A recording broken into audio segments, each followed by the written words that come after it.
नमस्कार दोस्तों, news update में आपका स्वागत है। मैं अंकित कुमार आप सबके बीच दिन भर की 10 प्रमुख खबरों के साथ उपस्थित हूं। आइए बढ़ते हैं विस्तार से एक एक खबर की ओर। निगरानी जांच में दोषी 815 शिक्षकों की सेवा समाप्ति का निर्देश। शिक्षा विभाग ने सभी जिलों को निगरानी जांच में दोषी सभी शिक्षकों की सेवा समाप्ति का आदेश दिया है। विभाग ने इस बात पर नाराजगी जताई है कि अब तक ऐसे 815 शिक्षकों को सेवा से हटाने की कार्रवाई लंबित है। इसीलिए 15 दिनों के अंदर इन शिक्षकों की सेवा समाप्ति कर इसकी रिपोर्ट विभाग को भेजने के लिए कहा गया है। प्राथमिकी शिक्षा निदेशक मिथिलेश मिश्रा ने इसको लेकर जिला शिक्षा पदाधिकारियों को पत्र भेजा है। उन्होंने कहा है कि याचिका संख्या 17,115 बटा 2019 के आलोक में निगरानी जांच में दोषी पाए गए 2126 शिक्षकों पर प्राथमिकी दर्ज की गई थी।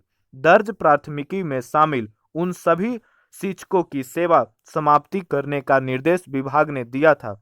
इसको लेकर जिले से प्राप्त रिपोर्ट से अनुसार 2126 में से मात्र 1310 की ही सेवा विभाग नियोजन इकाइयों के द्वारा समाप्त की गई है। शेष 815 की सेवा समाप्ति की कार्रवाई अब तक लंबित है। आइए बढ़ते हैं अगली खबर की ओर। बिहार में आज भी बारिश और वज्रपात का अलर्ट, जानिए कब साफ होगा मौसम। बिहार में ज्यादातर जिलों में गुरुवार को भी बारिश होने के आसार हैं। इस दौरान पटना के सभी एक दो स्थानों पर बारिश की संभावना जताई गई है। मौसम विभाग ने प्रदेश के उत्तर मध्य, उत्तर पूर्व और दक्षिण पूर्व के जिलों में मेघ गर्जन एवं वज्रपात का अलर्ट जारी किया है। बिहार में पिछले 2 दिनों से बारिश का दौर जारी है। बीते 24 घंटों के भीतर राज्य के 38 जिलों में हल्के से मध्यम स्तर की बारिश हुई। इस दौरान शिवहर में केवल बूंदाबांदी रही। पूर्णिया चंपारण में सबसे अधिक 31.2 मिलीमीटर बारिश रिकॉर्ड की गई। वहीं पटना जिले में 5.3 मिलीमीटर पानी गिरी। मौसम में हुए बदलाव की वजह से तापमान में गिरावट आई है। इससे लोगों को ठंड का एहसास हो रहा है। प्रदेश में अधिकतर जिलों में बारिश होने के कारण अधिकतम तापमान में 14.6 डिग्री सेल्सियस तक गिरावट दर्ज की गई है। गोपालगंज के तापमान में सबसे अधिक गिरावट आई है। इसके अलावा वैशाली में 14.4, पटना में 9.1 डिग्री सेल्सियस अधिकतम पारा गिरा। मौसम वैज्ञानिक की माने तो अगले 1-2 दिनों में राज्य में मौसम सामान्य होने की संभावना है। शुक्रवार से अधिकतर जिलों में बारिश का दौर थम जाएगा। आइए बढ़ते हैं अगली खबर की ओर। यूट्यूबर मनीष कश्यप की बढ़ी मुश्किलें, आचार संहिता उल्लंघन की एफआईआर दर्ज, बिना अनुमति की चुनावी सभा। यूट्यूबर मनीष कश्यप पर आदर्श आचार संहिता उल्लंघन मामले में दरपा थाना में एफआईआर दर्ज की गई है। एफआईआर सेक्टर 8 के सेक्टर पदाधिकारी सह सीओ सुधीर कुमार यादव के बयान पर दर्ज की गई है। इसमें मनीष कश्यप, दरपा थाना के नरकटिया गांव निवासी प्रकाश शाह व 10 अज्ञात को आरोपित किया गया है। एफआईआर के अनुसार सूचना मिली थी कि मनीष नरकटिया बाजार में 19 मार्च को चुनावी सभा को संबोधित करने वाले हैं। इसकी सूचना वरीय पदाधिकारी को देते हुए दरपा थानाध्यक्ष उमाशंकर मांझी पुलिस बल के साथ नरकटिया बाजार पहुंचे। तभी मनीष 2 गाड़ियों से 10 लोगों के साथ वहां पहुंचे और नरकटिया बाजार निवासी प्रकाश शाह के घर के बरामदे में खड़ा होकर लोगों को संबोधित करने लगे। वह अपने पक्ष में वोट करने के लिए अपील भी कर रहे थे। सभा के से आवागमन भी बाधित हो रहा था। मनीष से सभा के लिए आदेश लेने के संबंध में पूछने पर जवाब नहीं दिखाया गया। इसके बाद मनीष ने बैकुंठवा स्थान पर सभा को संबोधित किया। बिना अनुमति चुनावी सभा करने के मामले में मनीष कश्यप, प्रकाश शाह व 10 अज्ञात साथियों के खिलाफ आदर्श आचार संहिता के उल्लंघन का मामला दर्ज किया गया है।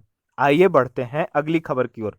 भतीजे चिराग के खिलाफ ताल ठोकेंगे चाचा, पशुपति पारस की महागठबंधन से 2 सीटों पर चल रही बात। राष्ट्रीय लोक जनशक्ति पार्टी रालोजपा के अध्यक्ष पशुपति पारस आगामी लोकसभा चुनाव में अपने भतीजे चिराग पासवान के खिलाफ चुनाव मैदान में उतर सकते हैं। महागठबंधन से पारस को 2 सीटों पर बात चल रही है। इनमें हाजीपुर और समस्तीपुर शामिल है। हाजीपुर से लोजपा रामविलास के मुखिया चिराग पासवान ने बतौर एनडीए प्रत्याशी चुनाव लड़ने का ऐलान कर दिया है। अगर पशुपति पारस की महागठबंधन से बात बन जाती है तो वह चिराग पासवान के खिलाफ हाजीपुर सीट से चुनाव लड़ सकते हैं। आइए बढ़ते हैं अगली खबर की ओर। पूर्णिया में दिन दहाड़े मर्डर, जमीन विवाद में अधेड़ की गोली मारकर हत्या, 7 लोगों के खिलाफ एफआईआर। पूर्णिया जिले के धमदाहा थाना क्षेत्र के मीरपुर नहर पर बदमाशों ने जमीन विवाद में बुधवार की सुबह गोली मारकर चंदरही गांव के 50 वर्षीय जनक लाल मेहता की हत्या कर दी। घटना को लेकर मृतक की पत्नी ने धमदाहा थाना में 7 लोगों पर प्राथमिकी दर्ज कराई है। आइए बढ़ते हैं अगली खबर की ओर। ईओयू ने प्रश्न पत्र लीक के 3 अभियुक्तों को लिया रिमांड पर। बीपीएससी शिक्षक बहाली के तीसरे चरण की परीक्षा का प्रश्न पत्र लीक के मामले के जितने भी मुख्य अभियुक्त गिरफ्तार हुए हैं उन सभी को रिमांड पर लेकर ईओयू की एसआईटी पूछताछ करेगी। बुधवार को 3 मुख्य अभियुक्तों को विशाल कुमार चौरसिया, अभिषेक कुमार, विक्की की रिमांड शाम को कोर्ट के स्तर से मिल गई। इनसे पूछताछ की प्रक्रिया गुरुवार 21 मार्च से शुरू होगी। इनकी रिमांड अवधि फिलहाल 2 दिनों की है।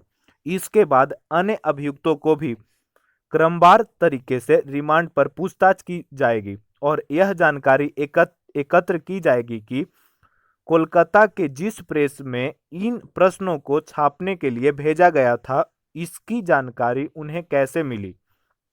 क्या बीपीएससी के स्तर से उन्हें इसकी सूचना मिली थी या नहीं, या अन्य सूत्रों से मिली जानकारी के अनुसार इस मामले में बीपीएससी के भी कुछ पदाधिकारी और कर्मचारी कर्मचारी जांच के दायरे में आ सकते हैं। इस वीडियो को लास्ट तक देखने के लिए धन्यवाद। वीडियो को लाइक करें, चैनल को सब्सक्राइब करें। Thank you so much for watching video.